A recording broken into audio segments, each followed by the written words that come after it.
Tidak ada lelaki yang terbuat dari baja yang sungguh mencinta tetap bisa runtuh. Dan luka pertama itu dibuat oleh orang yang paling kupercaya. Hari itu datang tanpa bunyi.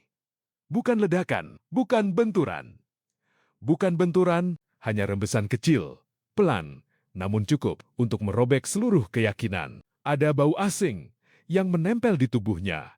Dan saat itu juga aku tahu, itu bukan milikku. Bukan parfum, bukan sabun, bukan sisa hari. Yang biasa, itu jejak.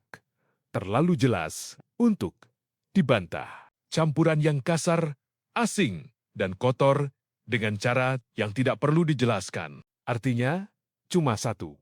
Ia baru pulang dari pengkhianatan. Aku tidak memerlukan deretan bukti, tidak perlu saksi, tidak perlu cerita tambahan. Tubuh kadang lebih jujur. Daripada mulut, indera sudah menangkapnya, hati sudah mengenalinya. Karena ada kebenaran yang datang tanpa meminta izin untuk dipercaya. Ia berdiri di depanku, seperti tidak terjadi apa-apa. Senyumnya rapi, tatapannya tenang, langkahnya biasa, seolah hidup, masih utuh. Padahal, pada detik itu, segala yang kupeluk sebagai rumah sudah ambruk tanpa suara. Aku tidak berteriak, tidak melontarkan tuduhan, tidak membuang tenaga untuk menggali penjelasan yang pasti busuk.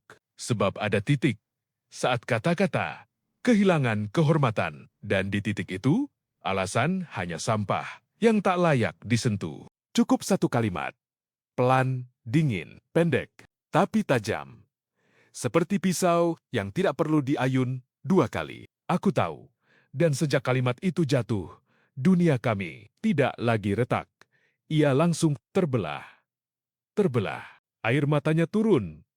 Tetapi aku tidak melihat. Makna di sana bukan penyesalan, bukan pengakuan, bukan pembersihan. Hanya reaksi dari topeng yang akhirnya pecah. Di wajah sendiri, topeng itu robek. Dan untuk pertama kalinya, ia tidak sempat merapikan dusta. Aku tidak bertanya kenapa. Pertanyaan itu terlalu murah untuk luka sebesar ini. Jawaban semacam itu tidak pernah bersih. Selalu tambal sulam, selalu setengah benar, selalu mencoba mempercantik kebusukan. Yang terjadi bukan salah langkah, bukan kilaf sesaat, bukan terpleset dalam gelap. Yang terjadi adalah pilihan. Dan pilihan itu dijalani dengan sadar. Dengan sadar, di titik itu, aku mengerti.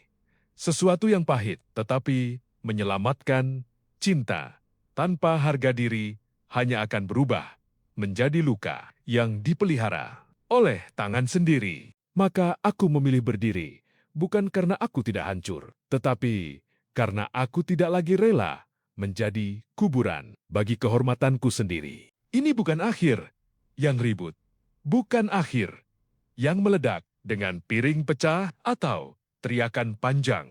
Ini akhir yang sadar, akhir yang dingin, akhir yang telanjang. Bukan karena cintaku mati dalam semalam, melainkan karena aku akhirnya berhenti mengkhianati diriku sendiri. Dan di titik tanpa maaf itu, aku tidak kehilangan segalanya. Aku justru menemukan kembali sesuatu yang hampir mati. Di rumah itu, diriku sendiri.